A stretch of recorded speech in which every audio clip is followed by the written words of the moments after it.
अच्छा अभी तो बनाई जो बैठ रही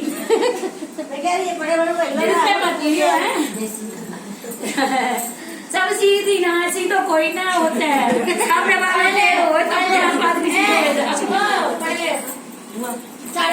बोलो संकटा मैया की जय। एक बुढ़िया थी। उस बुढ़िया का एक जवान बेटा था जिसका नाम रामनाथ था। वह जीविका के लिए परदेश चला गया। पुत्र के विदेश गमन के पश्चात उसकी बूढ़ी माँ बहुत ही चिंतित एवं दुखी रहा करती थी। उसकी चिंता का विशेष कारण यह था कि उसके पुत्र बहू से प्राय नित्य कई खोटी बातें सुनाया करती थी। इसीलिए बुढ़िया प्रतिदिन अत्यंत चिंतित और उदास भाव से घर के बाहर स्थित एक कुएं की जगह पर बैठकर आंसू बहाया करती थी। बुढ़िया का यह क्रम बराबर चलता रहा। एक दिन उस कुएं में से दिए की माँ नामक एक स्त्री निकली और उसने बुढ़िया से पूछा, ओ बूढ़ी माँ, तुम इस तरह से यहाँ बैठकर क्यों रोती रहती हो? तुम्हें किस बात का कष्ट है? तुम अपना दुख मुझसे बताओ, मैं तुम्हारे दुख को दूर करने का भरसक प्रयत्न करूंगी। बुढ़िया ने स्त्री के प्रश्न सुनकर भी उसका कोई जवाब नहीं दिया और उसी तरह बैठकर रोती रही। दिए की माँ द्वारा बार बार एक ही प्रश्न दोहराए जाने से वह बुढ़िया के खिलाफ उठी और उस बुढ़िया ने दिए की माँ से कहा, तुम मुझसे बारम्बार ऐसा क्यों पूछ रही हो? क्या सचमुच ही तुम मेरा दुख जान लेने के पश्चात मुझे दूर कर दोगी? बुढ़िया की बात सुनकर दिए की माँ ने उसको उत्तर दिया, मैं अवश्य ही तुम्हारे कष्टों को दूर करने का प्रयत्न करूंगी। बुढ़िया ने दिए की माँ का ऐसा आश्वासन पाकर कहा, मेरा बेटा कमाने के विचार से प्रदेश चला गया। उसकी अनुपस्थिति के कारण मेरी बहू मुझे हमेशा बुरा भला कहकर कोसती रहती है। मेरे दुख का यही कारण है। बुढ़िया की बात सुनकर दिए की माँ ने उससे कहा, यहाँ के वन में संकटा माता रहती है। तुम अपना दुख उन्हें सुनाकर कष्ट से छुटकारा पाने के लिए विनती करो। वे बहुत ही दयालु है। उन्हें दुखियों से बहुत अधिक सहानुभूति है। वे निसंतानों को संतानवान, निर्धनों को धनवान, निर्बलों को बलवान और अभागों को भाग्यवान बनाती हैं। उनकी कृपा से कुंवारी कन्याओं को अपने इच्छित वर की प्राप्ति होती है। रोगी अपने रोग से मुक्त हो जाता है। इसके अतिरिक्त और भी जो मनोकामना हो उन सभी को पूरा करती है। दिए की माँ से ऐसे विलक्षण बात सुनकर बुढ़िया संकटा जी के पास गयी और उनके चरणों में गिरकर साष्टांग दंडवत करके विलाप करने लगी। संकटा जी ने दयार्थ होकर बुढ़िया से पूछा, बुढ़िया तुम किस दुख के कारण बार बार रोती रहती हो? बुढ़िया ने कहा, हे माता, आप तो सब कुछ जानने वाली हो, आपसे कुछ भी छिपा नहीं है। यदि आप मेरे दुखों को दूर करना चाहती हो तो अपनी करुणा गाथा आपको सुनाओ। उसकी बात सुनकर संकटा जी ने कहा, तुम पहले मुझे अपना दुख तो बताओ। दुखियों के दुख करना ही मेरा काम है। संकटा जी का ऐसा कहने पर बुढ़िया ने कहा, मेरा लड़का परदेश चला गया है। उसके घर में न रहने से मेरी बहू मुझे तरह तरह की बातें सुनाया करती है। उसकी बातें सहन करने योग्य नहीं होती। इसी कष्ट के कारण मैं विवश होकर बराबर रोया करती हूँ। बुढ़िया की इस दर्द भरी गाथा सुनकर माता संकटा ने कहा, तुम घर जाकर मेरे लिए मनौता मांग लो कि हे संकटा माता, यदि मेरा लड़का सकुशल घर वापस आ जाएगा तो मैं आपकी पूजा करूंगी और सुहागिन स्त्रियों को आमंत्रित करके उन्हें भोजन कराऊंगी। संकटा माता के कहे अनुसार उस बुढ़िया ने घर जाकर लड्डू बनाए, परंतु जब भी बुढ़िया लड्डू बनाती तो 7 की जगह 8 लड्डू बन जाते। इस बात से बुढ़िया बहुत ही असमंजस में पड़ गई कि ऐसा होने का कारण क्या है। कहीं गलती से गिनती करने में तो भूल नहीं हो रही है अथवा अपने आप 8 लड्डू बन जाने का कोई अन्य कारण है। इस समय वृद्धा स्त्री के वेश में माता संकटा प्रकट हुई और बुढ़िया से कहा, क्यों बुढ़िया, आज तुम्हारे यहाँ कोई उत्सव है क्या? यह सुनकर बुढ़िया ने कहा, हाँ, आज मैंने संकटा माता के लिए सुहागिनों को भोजन खिलाने का निमंत्रण दिया है। जब गिनकर 7 लड्डू बनाती हूँ तो 8 बन जाते हैं। मैं इसी बात से बहुत चिंतित हूँ। बुढ़िया की बात पर संकटा जी ने कहा, क्या तुमने किसी बुढ़िया कर दिया? बुढ़िया के 11 रुपया यहाँ गौरी गणेश में ले आई हो। 11 रुपया गौरी गणेश में चढ़ा दियो और पटने के लिए ले आई हो। जो है 11 और जो ऊपर सामान माता संकटा जी की कृपा से उस रामनाथ के मन में अपनी स्त्री से मिलने की प्रबल इच्छा उत्पन्न हो गई तथा सुहागिनों के भोजन करते ही उस बुढ़िया का लड़का परदेश से अपने घर आ गया। लड़के के आने की सूचना बुढ़िया को दी गई, लेकिन बुढ़िया अपने काम में लगी रही। उसने कहा, लड़के को बैठने दो, मैं सुहागिनें जमा कर अभी आती हूँ। लड़के की बहू ने पति आगमन का समाचार पाकर पति के स्वागतार्थ वहाँ से तुरंत प्रस्थान कर दिया। लड़के ने अपनी बहू को देखकर मन में विचार किया कि मेरी स्त्री को मेरे प्रति कितना प्रेम है, जो खबर पाते ही मुझसे मिलने के लिए चली आई। परंतु मेरी माता ने खबर पाकर भी अपने आने की बात न सोची। इधर जब पूजा कर्म काम समाप्त हो गया और सभी सुहागिनें भोजन करके अपने अपने घरों को लौट गयी, तब बुढ़िया अपने बेटे से मिलने के लिए उसके पास आ पहुंची। माँ के आने पर लड़के ने पूछा, माँ तुम अब कहाँ रह रही हो? माँ ने उत्तर दिया, बेटा तुम्हारी प्रसन्नता के लिए मैंने संकटा माता की मनौती मांगी थी और उसी को पूरा करने के लिए सुहागिनें जमा रही थी। इसके बाद बहू का व्यवहार उसको सुनाया, जिसे सुनकर उसका प्यार अपनी स्त्री से कहा, माँ इसमें और इसमें ही रहूंगा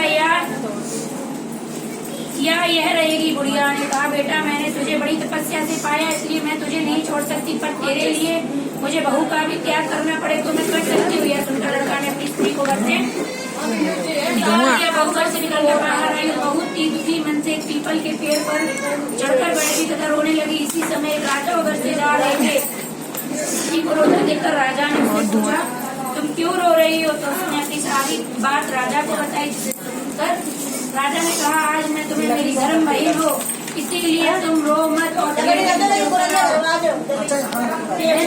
कष्टों को दूर करने का यत्न करूंगा। राजा के मुख से ऐसी बात सुनकर वैद्य पेड़ से नीचे उतर आई और राजा के साथ उसके महल को चली गई। घर जाकर राजा अपनी रानी को सारा वृतांत सुनाया और कहा, देखो तुम्हें बना दो वीडियो, पूजा की वीडियो बनाया तुम लोग। होना चाहिए। राजा के यहाँ पहुँचकर उस राम नाम की स्त्री ने संकटा माता कान्या को दे दो, वो हम चलाए ना। सुहागिनों को बुलाकर भोजन कराया और लड्डू बांधकर रानी को भी न्योता दिया। जब सभी सुहागिनें लड्डू खाने लगी तो रानी तो कर लो एक लोग आंटी संग कर लो। मलाई तथा सुस्वाद मिष्ठान भी हजम नहीं होते, तो फिर ये पत्थर सरी के कठोर लड्डू कैसे हजम होंगे? ऐसी अवहेलना पूर्वक बातें कहकर रानी ने लड्डू खाने से इनकार कर दिया। संकटा माता की कृपा से सुहागिनों के खाते ही उसी का पति अपने घर से उसको लेने के लिए आ गया और अपनी पत्नी को माता संकटा की पूजा करते हुए उसने देखा। बैठो तो श्री पास उधर बैठ क्षमा करो। तब पत्नी से कहा, हे पतिदेव इसमें किसी का कोई दोष नहीं है, आप मेरे ईश्वर के रूप में मेरे अपराधों को आप क्षमा करें। यह कहकर उन दोनों ने मिलकर माता की सविधि पूजा की। पूजा समाप्त होने पर वे दोनों स्त्री पुरुष प्रसाद खाकर अपने घर जाने के लिए तैयार हुए। जाते समय बहू ने उस रानी से कहा, मुझको जब दुख पड़ा तो मैं अपने धर्म भाई के साथ तुम्हारे घर चली आई, और यदि तुमको भी कभी किसी तरह का कष्ट पड़े तो तुम मेरे यहाँ निसंकोच भाव से चली आना। ऐसा कहकर बहू अपने पति के साथ राजा के घर से विदा हो गई। संकटा माता का निरादर करने के कारण रानी पर संकट का कोप आ गया और बहू के जाने के बाद ही उसका सारा राज्य तहस नहस हो गया। ऐसी विपत्ति में पड़कर रानी ने राजा से कहा, ना मालूम है तुम्हारी धर्म बहन कैसी थी कि उसके यहाँ से जाते ही सब कुछ धन नष्ट हो गया।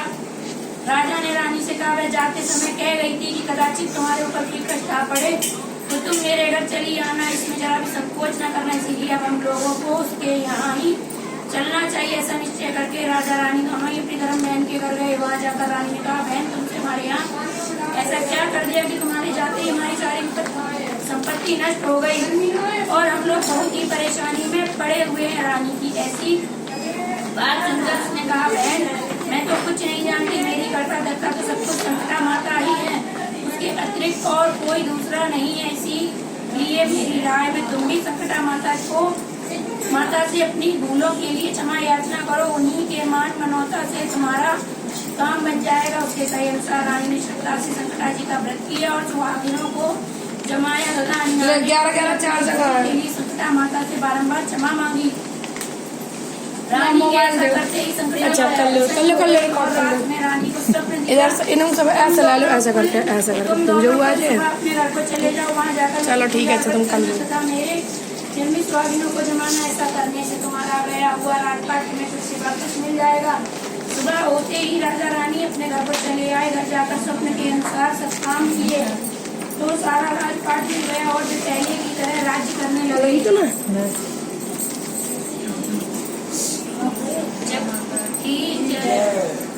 जगत जननी जगदम्बिके अरे सुनो अब मोर बंदो पतियों में आए दिन विनय जैसे 4 सिक्का है और 4 नोट है 10-10 के। माला पालन कुंडल की छवि बारी से मनोहर सुपारी तेरी वाहन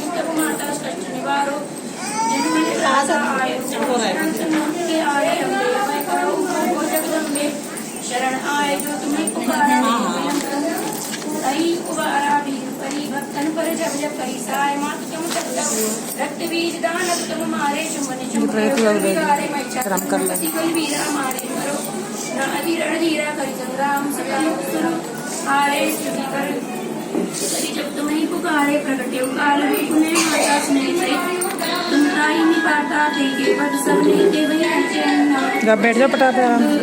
दबी सुमन बहु परिशे दीन जन जानी जय जय जय जय जगदम्ब भवानी संजीवन की ओर प्रतिपालक जय जगदनी कुल पालक सकल सुमन की जीवन दाता संकट रो हमारी माता संकट नाम तुम्हारा सकल संसार सुर नर नारी सोनी जेते गावत हम रह गए बस।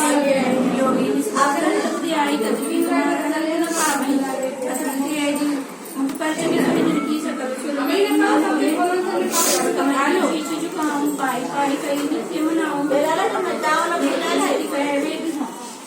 ले बुआ कर ले पूजा, फ्री हो जाए फिर इन्हें पकड़ा, फिर ले बुआ रिकॉर्डिंग करो, पूजा करने जा रहे हैं। अब बस स्टॉप कर दे रिकॉर्डिंग।